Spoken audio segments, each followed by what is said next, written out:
I mean, I think one of the greatest stories of 2026 already. I mean, we're 2 weeks in, but how about Jim Halsey preparing for a return to the U.S. Street Nationals? We saw Jim involved in this super unfortunate incident alongside Jeff Rudolph Friday night at the Snowbird Outlaw Nationals presented by Motion Raceworks. Jim's car made a big move to the center line.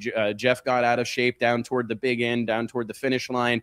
They got into each other, or it looked like they got into each other, trying to avoid the carnage that was unfolding in front of him. Jim Halsey got into the wall. We were all, I really honestly felt, here's a guy who's never had any crashes that I can really remember. I mean, this is a guy that is known for not crashing.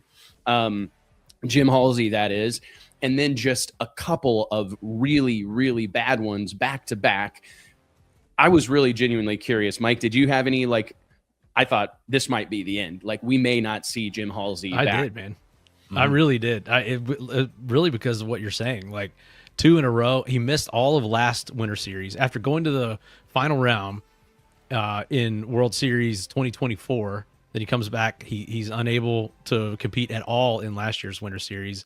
That he comes back out with this brand new car that's, all hyped and we're excited to see him back. And then to see that happen, man, it's devastating. But you and I talked with him, and we started to get word right away that it wasn't nearly as bad as what they had thought. And I think it's like as each day or week went on, the news got better and better and better. And we obviously we did the wrap on the car originally, and then one of the beauties of a wrap, we're able to quickly repair that, and there's no matching, no really. I mean, one day is all it took to repair this thing. We actually just got it back to him yesterday, so they're finishing up at Brandon Schweitzer's now. You do wraps? Yeah, I do. A vinyl wrap, not like a lyrical not wrap. Bars. I can do that if you need me to, though. But okay. Anyway. And I even asked them, like, what all did they're like, we're not even really 100% sure exactly where the damage stopped as far as like the front clip or whatever. And I don't even think it was the entire front clip. So like it really, from what I understand, was kind of just from the front wheels forward. I think he had the car really slowed down by the time it hit the wall, and it kind of just nosed into it, did a lot of cosmetic damage. And it was very minimal from that standpoint. So really cool story to see him coming back out. He was so upset when it happened, rightfully so. And I'm sure the thought crossed his mind several times, there in the days following. But once it cools off and you get back at it. And drag racing is such a part, like the way Jim Halsey races with his wife, is best of buddies. He's so close with Eric Davis. He's so close with Brandon Schweitzer, Brian Chan, all those guys. Like, they do this. It's in their DNA. And I don't know, like, what would life even look like for those guys if they didn't have, you know what I mean? If they weren't fighting this battle, and they choose to go about it in like one of the most difficult ways possible. And I think that's part of, like, it's just who they are. But look at the potential of it too. I mean, he only got 2 runs, really 1.5 runs in competition, and ran a 360 and was in the top 10 for most of the weekend until like the final qualifying session. So I think that's a big part of it too, is that they see the potential in this car.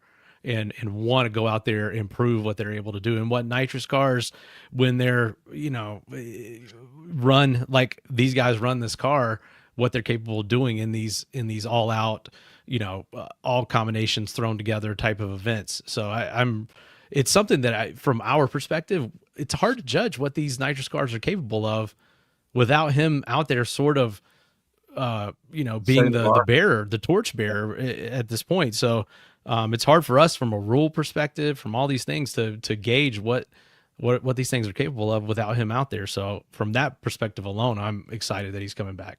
And he said in his story that Craig Cook published on dragillustrated.com that it was he thinks it just was driving left on him, but he said he felt like it was going to run a 57 or a 58, which would have put him number 1, 2 at the time, at least, and to me, like, holy moly. I mean, you just can't really, like, again, it's really hard to downplay the performance potential of these nitrous cars. I mean, we got Haney coming back down to the U.S. Street Nationals. I mean, there's some guys that are committed to making this deal happen, and I'm excited to see, you know, Yeah, where Haney's new car is over at Brandon's as well, over Brandon Schweitzer's getting finished up. So is he going to have that at US Street? Is that the plan? That I they have the believe new that's the Corvette? But I think they're going to do some testing and kind of see how the new car, you know, how that is, you know. I didn't ask questions. When you walk in Schweitzer Dynamics, man, they make you like put on glasses with blinders on the sides and lead you into a dark room and then clear out and then turn the lights on. You know, I'm just kidding. The stories Alan Reinhart would tell about going to KB Racing, right? It is like the Pro Mod version of KB Racing. It's impressive, all the stuff they've got going on in there. When you go in, you're just like, all right, what am I here to do? And don't ask, don't touch, don't look anywhere else. You do that and get out, because that is the Area 51 of nitrous and Pro Mod racing.